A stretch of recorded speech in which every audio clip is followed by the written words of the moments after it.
I can recall when I was 14 years old telling my then girlfriend, whom I later married, that I planned to be governor someday because I thought that was unfortunate, that someone who was of Cajun descent from South Louisiana would be denied the governorship simply because of those conditions.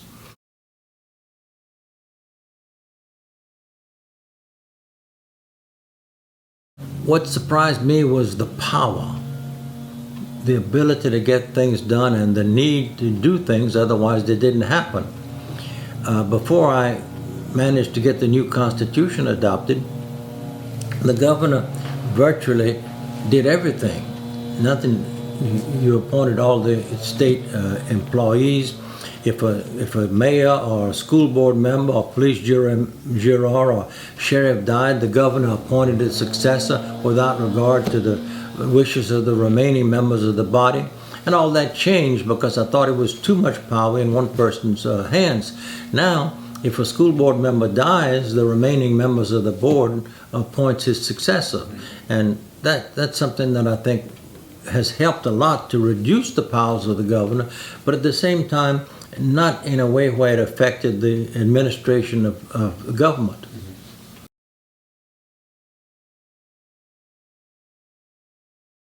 It was a very wise move. It's the only system like that in the country and has been in effect since 1975. And while there have been efforts to change it, it was never successful. It's still as it was and should be, because it puts every candidate, regardless of how he or she is registered, on the ballot at the same time. And it gives every voter, regardless of how he or she is registered, an opportunity to vote for a candidate without regard to political parties.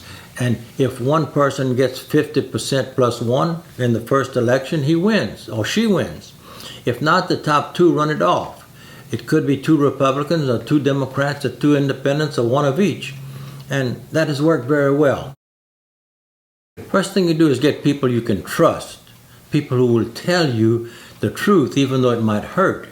People who will talk to you as friends, not simply as servants who are fearful of the consequences of disagreeing with the boss, because that's not good.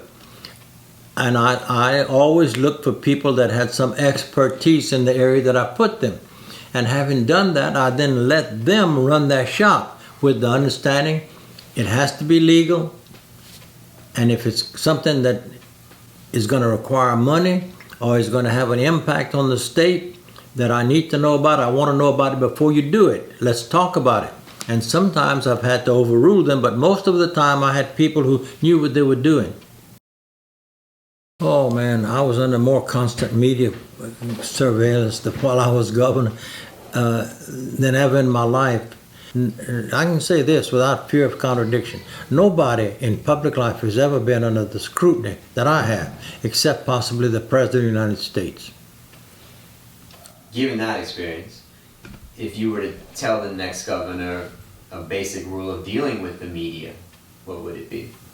Tell it like it is. Don't let them think you're afraid. Don't try to equivocate. Certainly don't lie to them, and be available. I had regular conferences, probably 3 or 4 times a week, and also there's a reporter alive who couldn't call me and get me on the phone and get access to me. It was the way I did business.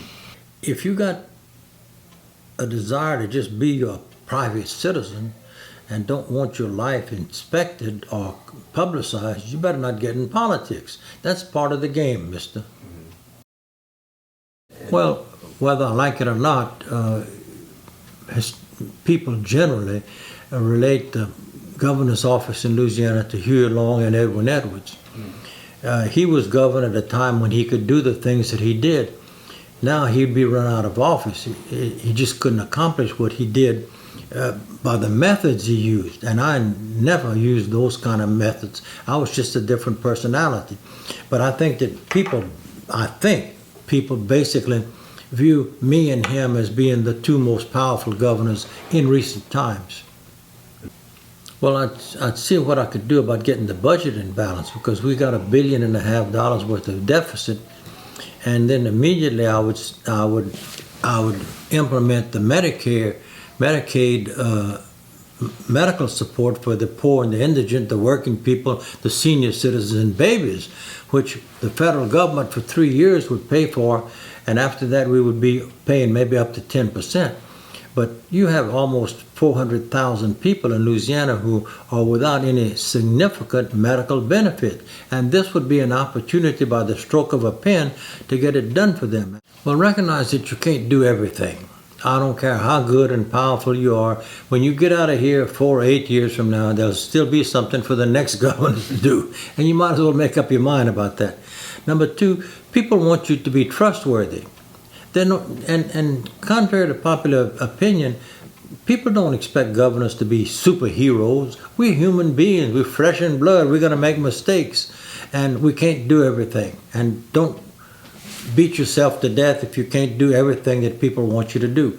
But above all, just be direct and honest and honorable. You know, with all the problems that I've had, and I've had many of them, no one ever suggested that I took anything from the people of this state.